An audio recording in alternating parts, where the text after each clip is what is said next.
सत श्री अकाल। न्यूज़ 18 पंजाब हरियाणा हिमाचल वेख रहे सारे दर्शकों का स्वागत। मैं तुहाडे नाल रजिंदर कौर। सब तो अहम खबर के नाल इस वक्त की बुलेटिन की शुरुआत विदेश च फसे भारतीयों की वतन वापसी आज तो शुरू हो रही है। वंदे भारत मिशन के नां ते महाअभियान चलाया जा रहा है। 30 साल का सब तो वड्डा एयरलिफ्ट ऑपरेशन जिहड़ा है वो चलाया जा रहा है। पहले पड़ाव तहत 12 देशों तो भारतीय जिहड़े फसे हुए ने लॉकडाउन के चलते उन्होंने वापस लिया जाएगा। 12 देशों में 64 विशेष उड़ाणा भेजिया जाएगियां। 14,800 लोगों को वापस लिया जाएगा। पहले पड़ाव च यूएई, यूके और यूएसए तो इन्हां दी वापसी होगी। कतर, सऊदी अरब, फिलीपींस तो भी वतन वापसी होगी। इस तो अलावा सिंगापुर, मलेशिया, बहरीन तो भी भारतीय लियाते जाएंगे। बांग्लादेश, कुवैत और ओमान भी जाएंगे विशेष जहाज। वापसी तो पहला सारे लिए कोरोना टेस्ट जरूरी होगा। सारे लोगों को फ्लाइट का किराया खुद ही देना होगा। करीब 2 लाख भारतीयों ने हाले तक वापसी लई रजिस्ट्रेशन करवाया ते वतन वापसी करन वाले पंजाबी भी वड्डी गिणती विच शामिल ने। लॉकडाउन के चलते घर वापस आना चाहते ने पंजाबी पर आ नहीं पा रहे सन। हुण विशेष उड़ाणा जरिए इन्हां दी घर वापसी सुनिश्चित की जा रही है।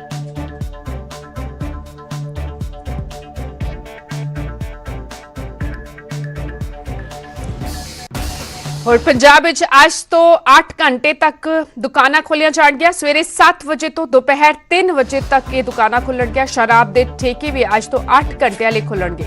भीड़ घट करन दे मद्देनजर यह फैसला लिया गया। पहला सवेरे 9 तो दोपहर 1 बजे तक का समा सी दुकाना खोलण दा, पर भीड़ जुटदी सी। हुण जदों शराब के ठेके खुलणगे जाहिर तौर पर भीड़ जुटेगी। इसे कारण समा जिहड़ा है वो वधा दिता गया है।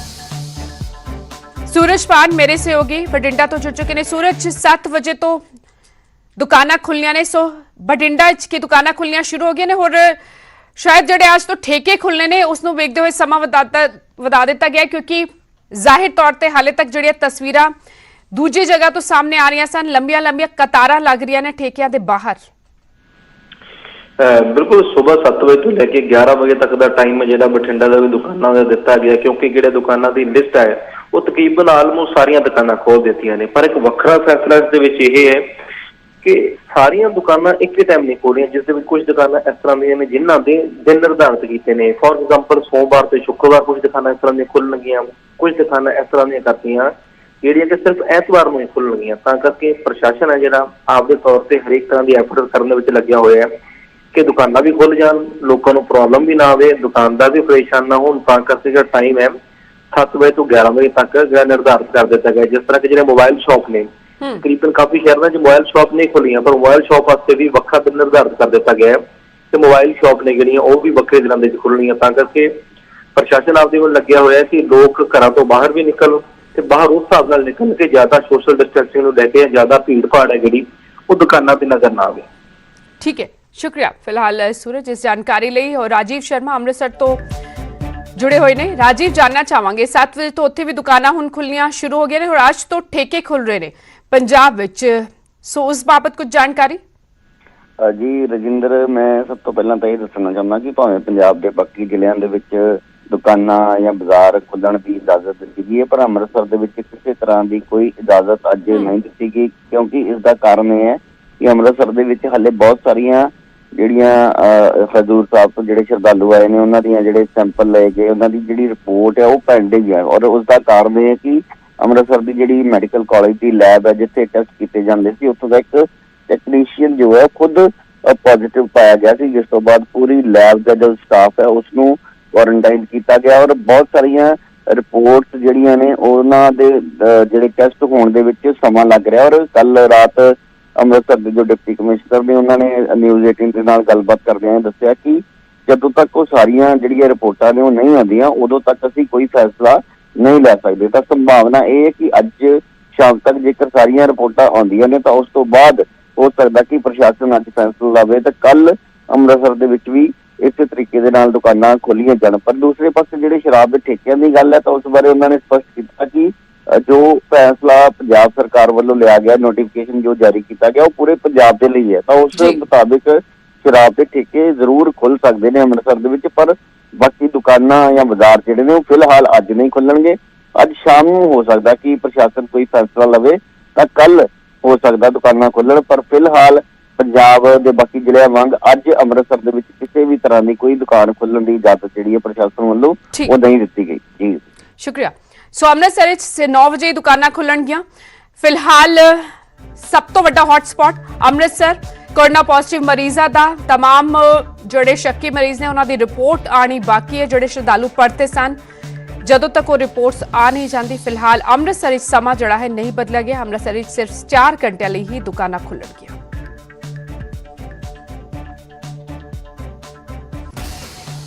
ਇਸ ਵਿਚਾਲੇ ਅੰਮ੍ਰਿਤਸਰ ਦੇ ਡੀਸੀ ਨੇ ਇੱਕ ਵਿਵਾਦਿਤ ਹੁਕਮ ਜਾਰੀ ਕਰ ਦਿੱਤਾ। ਸ਼ਰਾਬ ਦੀ ਵਿਕਰੀ ਦੀ ਮੁਨਿਆਦੀ ਦੇ ਹੁਕਮ ਜਾਰੀ ਕੀਤੇ। ਧਾਰਮਿਕ ਥਾਵਾਂ ਤੋਂ ਮੁਨਿਆਦੀ ਦੇ ਹੁਕਮ ਜਾਰੀ ਕੀਤੇ। ਜਦੋਂ ਵਿਵਾਦ ਪੱਕਿਆ ਤਾਂ ਉਸ ਤੋਂ ਬਾਅਦ ਹੁਕਮ ਵਾਪਸ ਲੈ ਲਏ। ਨਿਊਜ਼ 18 ਨੇ ਇਸ ਖਬਰ ਨੂੰ ਪ੍ਰਮੁਖਤਾ ਦੇ ਨਾਲ ਨਸ਼ਰ ਕੀਤਾ ਸੀ। ਅਸ਼ਫਾਕ ਟੁੱਡੀ ਮੁਕਤਸਰ ਤੋਂ ਮੇਰੇ ਸਹਿਯੋਗੀ ਜੁੜ ਚੁੱਕੇ ਨੇ। ਅਸ਼ਫਾਕ, ਹੈਰਾਨੀ ਦੀ ਗੱਲ ਹੈ ਕਿ ਇੱਕ ਡੀਸੀ ਅਜੇ ਹੁਕਮ ਜਾਰੀ ਕਰਤਾ ਹੈ। ਜੀ ਬਿਲਕੁਲ ਰਜਿੰਦਰ, ਇਹ ਕਰੀਬ 4 ਤਰੀਕ ਨੂੰ ਇੱਕ ਹੁਕਮ ਜਾਰੀ ਹੋਇਆ ਸੀ ਜਿਹਦੇ ਵਿੱਚ ਇਹੀ ਲਿਖਿਆ ਗਿਆ ਸੀਗਾ ਕਿ ਉਹਨਾਂ ਦੀ ਮੋਹਰ ਦੇ ਨਾਲ ਜਿਹੜੇ ਪ੍ਰੈਸ ਮੀਡੀਅਮ ਮਾਧਿਅਮ ਦੇ ਰਾਹੀਂ ਇਹ ਹੁਕਮ ਜਾਰੀ ਕਰਵਾਏ ਜਾਣ ਤੇ ਲੋਕਾਂ ਨੂੰ ਪ੍ਰਚਾਰ ਕੀਤਾ ਜਾਵੇ ਕਿ ਠੇਕਿਆਂ ਦੀ ਜੋ ਸ਼ੁਰੂਆਤ ਹੈ, ਜੋ ਲੋਕ ਸ਼ਰਾਬ ਪੀਣ ਵਾਲੇ ਨੇ ਉਹਨਾਂ ਨੂੰ ਇਹ ਪਤਾ ਲੱਗ ਜਾਵੇ ਕਿ ਠੇਕੇ ਖੁੱਲਣ ਵਾਲੇ ਨੇ 5 ਤਰੀਕ ਤੋਂ ਜਾਂ 7 ਤਰੀਕ ਤੋਂ ਠੇਕੇ ਖੁੱਲਣੇ ਨੇ। ਤੇ ਉਹਦੇ ਵਿੱਚ ਇਹ ਵੀ ਲਿਖਿਆ ਗਿਆ ਸੀਗਾ ਕਿ ਧਾਰਮਿਕ ਸਥਾਨਾਂ ਦੇ ਵਿੱਚ ਜੋ ਮੁਨਿਆਦੀ ਕਰਾਏ ਜਾਵੇ ਤਾਂ ਜੋ ਲੋਕ ਠੇਕਿਆਂ ਉੱਤੇ ਪਹੁੰਚ ਸਕਣ। ਲੇਕਿਨ ਬਹੁਤ ਹੀ ਮੰਦਭਾਗੀ ਘਟਨਾ ਸਾਹਮਣੇ ਆ ਰਹੀ ਹੈ ਮੁਕਤਸਰ ਸਾਹਿਬ ਤੋਂ ਕਿ ਇੱਕ ਡੀਸੀ ਜਿਹੜਾ ਕਿ ਜ਼ਿਲ੍ਹਾ ਮੈਜਿਸਟ੍ਰੇਟ ਹੁੰਦਾ ਹੈ ਕਿ ਜ਼ਿਲ੍ਹੇ ਦੇ ਆਪਣੇ ਹਦੂਦ ਦੇ ਅੰਦਰ ਹਰੇਕ ਹੁਕਮ ਨੂੰ ਮਨਵਾਉਣਾ ਤਾਂ ਹੁੰਦਾ, ਲੇਕਿਨ ਲਾਅ ਐਂਡ ਆਰਡਰ ਨੂੰ ਵੀ ਮੇਨਟੇਨ ਕਰਨਾ ਹੁੰਦਾ, ਪਰ ਇਸ ਤਰ੍ਹਾਂ ਦੀ ਲੋਕਾਂ ਵੱਲੋਂ ਨਿਖੇਧੀ ਕੀਤੀ ਜਾ ਰਹੀ ਹੈ। ਜੀ ਰਜਿੰਦਰ, शुक्रिया अशफाक। सो मुक्तसर तो अशफाक टुड्डी जानकारी दे रहे सन कि किस तरह अमृतसर के डीसी ने पहले हुक्म जारी किए, होर हुक्म जड़े जारी हुए वो भी तुहानूं दिखा रहे हैं हाईलाइट करके। विवादित हुक्म जारी किए, शराब की विक्री की मुनियादी के हुक्म धार्मिक थावां तो दिते। उस तो बाद जदों विवाद पक्या तां हुक्म ऑर्डर जड़ा है वो वापस ले लिया गया। पर हैरानी की गल है कि डीसी अजे हुक्म आखिर किस तरह जारी करता है कि डीसी नूं नॉलेज नहीं है।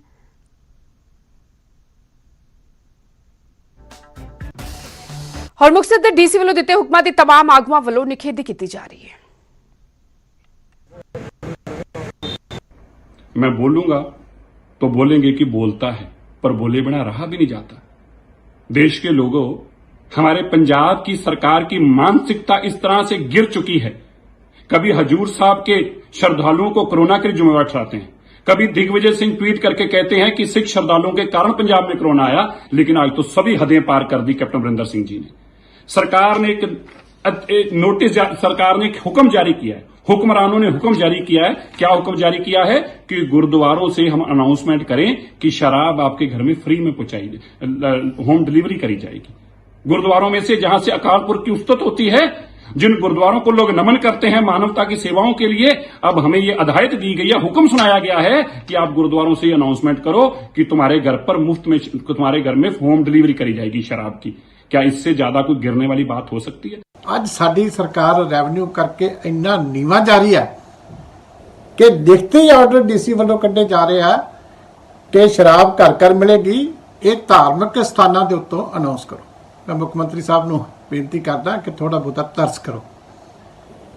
ਇਹ ਆਰਡਰ ਕਿਵੇਂ ਹੋਇਆ ਇਹਦੀ ਇਨਕੁਆਇਰੀ ਕਰੋ, ਜਿਨ੍ਹਾਂ ਅਫਸਰਾਂ ਨੇ ਕੀਤਾ ਉਹਦੇ ਤੇ ਸਖਤ ਕਾਰਵਾਈ ਕਰੋ। उधर अमृतसर के company garden independent student federation और महिलावां ने पंजाब शराब के ठेके खोलने का विरोध किया है। इन्होंने सरकार को फैसला वापस लैण की मांग की है।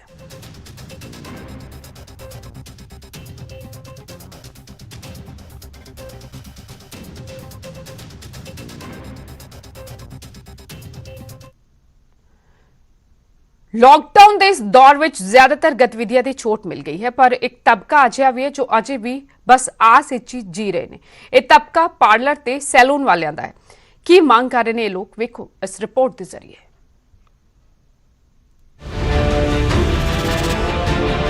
लॉकडाउन पार्ट 3 च ज्यादातर रियायत दे दी गई है, पर कुछ कामगार अजिहे भी ने जो हाले भी उम्मीद लगाए बैठे ने कि अज नहीं तो कल उन्हां दी किस्मत दा ताला खुलेगा, पर अजिहा संभव नहीं हो रहा। अजिहे च सोलन दे सैलून और ब्यूटी पार्लर चलाउण वालियां ने डीसी नूं मंग पत्र सौंपिया ਅਤੇ ਮੰਗ ਕੀਤੀ है कि उन्हां नूं भी राहत दित्ती जावे। केसी चमन जी से हमारी बात हुई है। हमने अपनी मांग रखी है कि हमारे ब्यूटी पार्लर और हमारे बार्बर सैलून खोलने की अनुमति दी जाए। तो उन्होंने हमारे को आश्वासन दिया है। अभी तो कहते हैं कि हमारे पास ऐसे कोई आदेश नहीं है, और जैसे ही आपकी बात हम सरकार तक पहुंचाएंगे और जैसा ही जो भी कुछ भी वहां से रिप्लाई आएगा तो आपको बता दिया जाएगा। ਸਿਰਫ ਸੈਲੂਨ ਅਤੇ ਬਿਊਟੀ ਪਾਰਲਰ ਚਲਾਉਣ ਵਾਲੇ ਹੀ ਨਹੀਂ, ਬਲਕਿ ਸਕੂਲ, ਕਾਲਜ, ਯੂਨੀਵਰਸਿਟੀ ਅਤੇ ਹੋਰ ਸਿੱਖਿਆ ਸੰਸਥਾਨਾਂ ਦੇ ਬੱਸ ਡਰਾਈਵਰਾਂ ਦੀਆਂ ਮੁਸ਼ਕਲਾਂ ਵੀ ਵੱਧ ਰਹੀਆਂ ਨੇ। ਕਈ ਦਿਨਾਂ ਤੋਂ ਉਹਨਾਂ ਦੇ ਕੋਲ ਰੋਜ਼ਗਾਰ ਨਹੀਂ ਹੈ। ਅਜਿਹੇ ਚੋਂ ਕਰਨ ਤਾਂ ਕੀ ਕਰਨ। ਹਾਲਾਂਕਿ ਹੁਣ ਸਕੂਲ ਬੱਸਾਂ ਦੇ ਡਰਾਈਵਰਾਂ ਨੇ ਆਰਥਿਕ ਤੰਗੀ ਦੇ ਚਲਦੇ ਸੀਐਮ ਦੇ ਨਾਮ ਮੰਗ ਪੱਤਰ ਸੌਂਪਿਆ ਹੈ। ਸਾਡੀਆਂ ਵੈਨ ਮਤਲਬ ਕਿ ਬੱਸਾਂ ਚੱਲਦੀਆਂ ਜੋ ਵੀ, ਤੇ ਅਸੀਂ ਉਹਦੇ ਸੰਬੰਧ 'ਚ ਮੰਗ ਪੱਤਰ ਦਿੱਤਾ ਹੈ, ਕਿਉਂਕਿ ਸਰਕਾਰ ਨੇ ਕਿਹਾ ਵੀ ਤੁਸੀਂ ਬੱਚਿਆਂ ਤੋਂ ਫੀਸ ਨਹੀਂ ਲੈ ਸਕਦੇ, ਜਿਹੜੇ ਬੱਚੇ ਤੁਸੀਂ ਲਿਜਾ ਰਹੇ ਸਕੂਲ ਨੂੰ ਜੀ। ਅਤੇ ਹੁਣ ਜਿਹੜਾ ਸਾਡਾ ਗੁਜ਼ਾਰਾ ਔਖਾ ਹੋ ਗਿਆ ਜੀ। ਕੋਰੋਨਾ ਦੇ ਸੰਕਟ 'ਚ ਹਰ ਕੋਈ ਮੁਸ਼ਕਿਲ ਦੇ ਦੌਰ 'ਚੋਂ ਲੰਘ ਰਿਹਾ ਹੈ, ਪਰ ਸਭ ਤੋਂ ਜ਼ਿਆਦਾ ਜੋ ਪ੍ਰਭਾਵਿਤ ਹੋ ਰਿਹਾ ਹੈ ਉਹ ਹੈ ਗਰੀਬ ਤੇ ਮਜ਼ਦੂਰ ਤਬਕਾ, ਜਿਨ੍ਹਾਂ ਦੇ ਕੋਲ ਰੋਜ਼ਗਾਰ ਨਹੀਂ ਹੈ। 2 ਵਕਤ ਦੀ ਰੋਟੀ ਦੇ ਵੀ ਲਾਲੇ ਪੈ ਗਏ ਨੇ। ਅਜਿਹੇ 'ਚੋਂ ਜਾਣ ਤਾਂ ਕਿੱਥੇ ਜਾਣ। ਸੋਲਨ ਤੋਂ ਕੀਰਤੀ ਕੌਸ਼ਲ, ਰੋਪੜ ਤੋਂ ਅਵਤਾਰ ਕੰਬੋਜ, ਨਿਊਜ਼ 18। ਇਸ ਵਕਤ ਵੱਡੀ ਖਬਰ ਆ ਰਹੀ ਹੈ, ਪੰਜਾਬ ਵਿੱਚ ਰਜਿਸਟਰੀਆਂ ਦਾ ਕੰਮ ਵੀ ਸ਼ੁਰੂ ਹੋ ਗਿਆ। 8 ਮਈ ਤੋਂ ਜ਼ਮੀਨ ਦੀਆਂ ਰਜਿਸਟਰੀਆਂ ਜਿਹੜੀਆਂ ਨੇ ਉਹ ਸ਼ੁਰੂ ਹੋ ਜਾਣਗੀਆਂ। ਪੰਜਾਬ ਸਰਕਾਰ ਨੇ ਇਹ ਫੈਸਲਾ ਲਿਆ। ਡੀਸੀ ਨੂੰ ਇਸ ਬਾਬਤ ਹੁਕਮ ਜਾਰੀ ਕਰਤੇ ਗਏ ਨੇ। ਦਫ਼ਤਰਾਂ 'ਚ ਸੋਸ਼ਲ ਡਿਸਟੈਂਸਿੰਗ ਦੀ ਵੀ ਪਾਲਣਾ ਕਰਨੀ ਹੋਏਗੀ। 8 ਮਈ ਤੋਂ ਪੰਜਾਬ ਵਿੱਚ ਰਜਿਸਟ੍ਰੇਸ਼ਨਸ ਦਾ ਕੰਮ ਸ਼ੁਰੂ ਹੋ ਜਾਏਗਾ। ਜ਼ਮੀਨ ਦੀ ਰਜਿਸਟ੍ਰੇਸ਼ਨ ਦਾ ਕੰਮ ਸ਼ੁਰੂ ਹੋ ਜਾਏਗਾ। ਪੰਜਾਬ ਸਰਕਾਰ ਨੇ ਇਸ ਬਾਬਤ ਫੈਸਲਾ ਲਿਆ। ਡੀਸੀ ਨੂੰ ਹੁਕਮ ਵੀ ਜਾਰੀ ਕਰਤੇ ਗਏ ਨੇ। ਦਫ਼ਤਰਾਂ 'ਚ ਹਾਲਾਂਕਿ ਸੋਸ਼ਲ ਡਿਸਟੈਂਸਿੰਗ ਦਾ ਖਿਆਲ ਰੱਖਣਾ ਲਾਜ਼ਮੀ ਹੋਵੇਗਾ।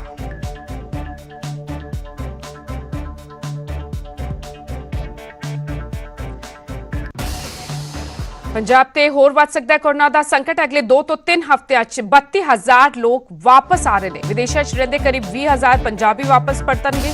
ਦੇਸ਼ ਦੇ ਬਾਕੀ ਹਿੱਸਿਆਂ ਤੋਂ ਵੀ 12,000 ਲੋਕ ਵਾਪਸੀ ਕਰਨਾ ਚਾਹੁੰਦੇ ਨੇ। ਨਾਂਦੇੜ ਸਾਹਿਬ ਤੋਂ ਆਏ ਕਰੀਬ 1,000 ਸ਼ਰਧਾਲੂਆਂ ਜਿਹੜੇ ਨੇ ਉਹ ਕੋਰੋਨਾ ਪੋਜ਼ਿਟਿਵ ਹਾਲੇ ਤੱਕ ਪਾਏ ਜਾ ਚੁੱਕੇ ਨੇ ਅਤੇ ਹਾਲੇ ਵੀ ਕੁਝ ਸ਼ਰਧਾਲੂਆਂ ਦੀ ਰਿਪੋਰਟ ਆਣੀ ਬਾਕੀ ਹੈ। ਇਸ ਵਿਚਾਲੇ ਮੁਸ਼ਕਿਲਾਂ ਜਿਹੜੀਆਂ ਨੇ ਵੱਧ ਸਕਦੀਆਂ ਨੇ, ਕਿਉਂਕਿ ਵਿਦੇਸ਼ਾਂ ਤੋਂ ਕਰੀਬ 20,000 ਪੰਜਾਬੀ ਵਾਪਸੀ ਕਰਨਾ ਚਾਹੁੰਦੇ ਨੇ। ਦੇਸ਼ ਦੇ ਬਾਕੀ ਹਿੱਸਿਆਂ ਵਿੱਚ 12,000 ਲੋਕ ਪੰਜਾਬ ਨਾਲ ਸੰਬੰਧਿਤ ਜਿਹੜੇ ਨੇ ਉਹ ਫਸੇ ਹੋਏ ਨੇ, ਉਹ ਵੀ ਵਾਪਸ ਆਣਾ ਚਾਹੁੰਦੇ ਨੇ।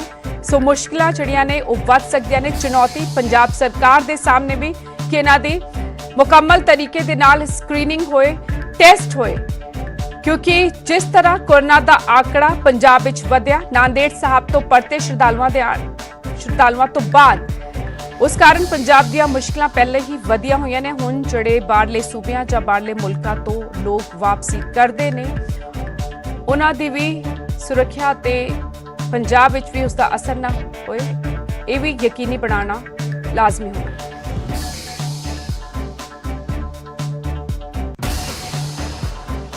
ਪੰਜਾਬ ਬੋਰਡ ਨਾਲ ਸੰਬੰਧਿਤ ਵੱਡੀ ਖਬਰ। ਸਿੱਖਿਆ ਮੰਤਰੀ ਵਿਜੇਂਦਰ ਸਿੰਗਲਾ ਦਾ ਬਿਆਨ ਆਇਆ। 10ਵੀਂ ਅਤੇ 12ਵੀਂ ਦੀ ਪ੍ਰੀਖਿਆ ਤੇ ਫੈਸਲਾ ਜਲਦ ਲਿਆ ਜਾਏਗਾ। ਅਗਲੇ ਦਿਨਾਂ 'ਚ ਸਾਫ਼ ਹੋ ਜਾਏਗੀ ਤਸਵੀਰ।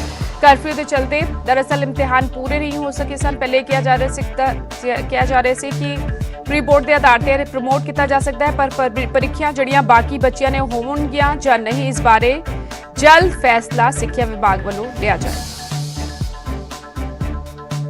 ਦੇਖੋ, HRD ਮਿਨਿਸਟਰੀ ਨੇ ਹਾਲੇ JEE ਦਾ ਤੇ ਨੀਟ ਦਾ ਐਗਜ਼ਾਮ ਵਾਸਤੇ ਡੇਟਸ ਅਨਾਉਂਸ ਕੀਤੀਆਂ, ਔਰ ਉਹ ਸਾਰੀਆਂ ਜਿਹੜੀਆਂ ਐਗਜ਼ਾਮਸ ਹੁੰਦੇ ਆ ਉਹ 12ਵੀਂ ਦੇ ਬੱਚਿਆਂ ਵਾਸਤੇ ਜੁੜੀਆਂ ਹੁੰਦੀਆਂ।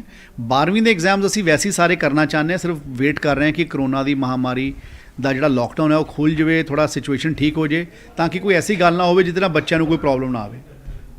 ਜਿੱਥੇ 10ਵੀਂ ਦੀ ਗੱਲ ਹੈ, ਆਲਰੇਡੀ ਐਕਸਪਰਟ ਕਮੇਟੀ ਨੇ ਆਪਣੀ ਰਿਪੋਰਟ ਦੇ ਦਿੱਤੀ ਹੈ, ਜਿਸ ਰਿਪੋਰਟ ਵਿੱਚ ਆਲਰੇਡੀ ਇਹ ਗੱਲ ਆ ਗਈ ਹੈ ਕਿ 10ਵੀਂ ਦੇ ਪੇਪਰਾਂ ਨੂੰ ਅਸੀਂ ਅਗਰ ਨਾ ਵੀ ਕਰੀਏ ਤੇ ਪ੍ਰੀ ਬੋਰਡ ਦੇ ਮਾਰਕਸ ਦੇ ਆਧਾਰ ਤੇ ਉਹਨੂੰ ਪ੍ਰਮੋਟ ਕਰ ਦਈਏ। ਉਹਦੇ ਉੱਪਰ ਡਿਸਕਸ਼ਨ ਆਨ ਹੈ। 1-2 ਦਿਨ ਦੇ ਵਿੱਚ ਮਾਨਯੋਗ ਮੁੱਖ ਮੰਤਰੀ ਜੀ, ਕੱਲ੍ਹ ਨੂੰ ਵੀ ਕੈਬਨਿਟ ਦੀ ਮੀਟਿੰਗ ਹੈ, ਸ਼ਾਇਦ ਉਸ ਤੋਂ ਬਾਅਦ ਅਨਾਉਂਸਮੈਂਟ ਕਰਨਗੇ ਜਾਂ 1-2 ਦਿਨ ਦੇ ਵਿੱਚ ਇਸ ਦੇ ਉੱਪਰ ਅਨਾਉਂਸਮੈਂਟ। ਲੋਕਡਾਊਨ ਵਿੱਚ ਚੱਲੇ ਨਵਜੋਤ ਸਿੰਘ ਸਿੱਧੂ ਦਾ ਇੱਕ ਹੋਰ ਵੀਡੀਓ ਸਾਹਮਣੇ ਆਇਆ। ਜਿੱਤੇਗਾ ਪੰਜਾਬ ਮੁਹਿੰਮ ਦਾ ਟ੍ਰੇਲਰ ਰਿਲੀਜ਼ ਕੀਤਾ ਹੈ। ਟ੍ਰੇਲਰ ਵਿੱਚ ਨਵਜੋਤ ਸਿੰਘ ਸਿੱਧੂ ਨੇ ਲੋਕਾਂ ਦੀ ਤਾਕਤ ਦੀ ਗੱਲ ਦੁਹਰਾਈ। ਲੋਕਾਂ ਦੇ ਮਨਾਂ ਵਿੱਚ ਲੜਾਈ ਲੜਾਂਗੇ। ਨਵਜੋਤ ਸਿੰਘ ਸਿੱਧੂ ਨੇ ਕਿਹਾ ਲੋਕਾਂ ਦੀ ਤਾਕਤ 4-5 ਲੋਕਾਂ ਕੋਲ ਨਾ ਸੀਮਿਤ ਰਹਿ ਜਾਏ। ਲੋਕਾਂ ਦੀ ਤਾਕਤ ਲੋਕਾਂ ਕੋਲ ਵਾਪਸ ਆਏ। 5 ਸਾਲਾਂ ਦਾ ਅਧਿਕਾਰ ਸੋਚ ਸਮਝ ਕੇ ਦਿਓ। ਅਧਿਕਾਰ ਉਸ ਨੂੰ ਦਿਓ ਜੋ ਵਿਕਾਸ ਦੇ ਰੂਪ ਵਿੱਚ ਵਾਪਸ ਮਿਲੇ। ਇੱਕ ਵਾਰ ਫਿਰ ਨਵਜੋਤ ਸਿੰਘ ਸਿੱਧੂ ਦੀ ਵੀਡੀਓ ਸਾਹਮਣੇ ਆਈ ਹੈ। 5 ਸਾਲਾਂ ਦਾ ਅਧਿਕਾਰ ਸੋਚ ਸਮਝ ਕੇ ਦਿਓ। ਇਹ ਕਿਹਾ ਯਾਨੀ ਕਿ ਵੋਟ ਦਾ ਜਿਹੜਾ ਅਧਿਕਾਰ ਆਮ ਲੋਕਾਂ ਕੋਲ ਹੈ ਉਸ ਦਾ ਇਸਤੇਮਾਲ ਸੋਚ ਸਮਝ ਕੇ ਕੀਤਾ ਜਾਏ। ਜਿੱਤੇਗਾ ਪੰਜਾਬ ਮੁਹਿੰਮ ਦਾ ਟ੍ਰੇਲਰ ਰਿਲੀਜ਼ ਕੀਤਾ ਹੈ ਨਵਜੋਤ ਸਿੰਘ ਸਿੱਧੂ।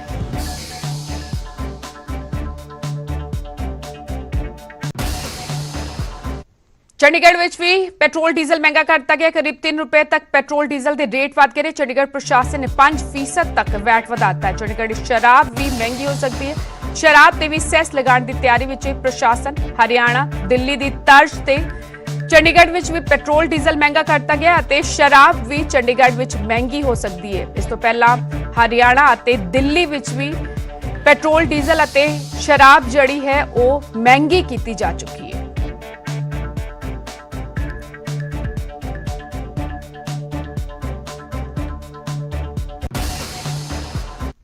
ਇਸ ਵਿਚਾਲੇ ਕੋਰੋਨਾ ਨਾਲ ਜੁੜਿਆ ਪੂਰਾ ਅਪਡੇਟ ਤੁਹਾਨੂੰ ਦੇ ਦਈਏ। ਪੰਜਾਬ ਵਿੱਚ ਹੁਣ ਤੱਕ ਕੋਰੋਨਾ ਦੇ 1587 ਮਾਮਲੇ ਸਾਹਮਣੇ ਆ ਚੁੱਕੇ ਨੇ। 1000 ਤੋਂ ਵੱਧ ਸ਼ਰਧਾਲੂ ਹੁਣ ਤੱਕ ਕੋਰੋਨਾ ਪੋਜ਼ਿਟਿਵ ਪਾਏ ਗਏ ਨੇ। ਕੱਲ ਹੀ 100 ਦੇ ਕਰੀਬ ਨਵੇਂ ਮਾਮਲੇ ਸਾਹਮਣੇ ਆਏ। ਤਰਨਤਾਰਨ ਵਿੱਚ ਸਭ ਤੋਂ ਵੱਧ 57 ਕੇਸ ਸਾਹਮਣੇ ਆਏ ਨੇ। ਤਰਨਤਾਰਨ ਵਿੱਚ 144 ਮਾਮਲੇ ਹੋ ਗਏ ਨੇ ਹੁਣ ਕੋਰੋਨਾ ਪੋਜ਼ਿਟਿਵ ਮਰੀਜ਼ਾਂ ਦੇ। ਮੋਗਾ ਵਿੱਚ 17 ਤੇ ਸੰਗਰੂਰ ਵਿੱਚ 11 ਨਵੇਂ ਮਾਮਲੇ ਸਾਹਮਣੇ ਆਏ ਨੇ। ਬਠਿੰਡਾ 'ਚ 8 ਸਾਲ ਦੀ ਬੱਚੀ ਕੋਰੋਨਾ ਪੋਜ਼ਿਟਿਵ ਪਾਈ ਗਈ। ਮੋਹਾਲੀ ਦੇ ਜ਼ੀਰਕਪੁਰ ਵਿੱਚ ਪਹਿਲਾ ਕੇਸ ਆਇਆ। ਇੱਕ ਸ਼ਖਸ ਪੋਜ਼ਿਟਿਵ ਪਾਇਆ ਗਿਆ। ਜਲੰਧਰ ਅਤੇ ਪਟਿਆਲਾ ਵਿੱਚ 2 ਮਰੀਜ਼ਾਂ ਦੀ ਮੌਤ ਹੋ ਚੁੱਕੀ ਹੈ। ਪੰਜਾਬ ਵਿੱਚ ਹੁਣ ਤੱਕ ਮੌਤ ਦਾ ਆંકੜਾ ਜਿਹੜਾ ਹੈ ਕੋਰੋਨਾ ਕਾਰਨ 27 ਤੱਕ ਪਹੁੰਚ ਗਿਆ।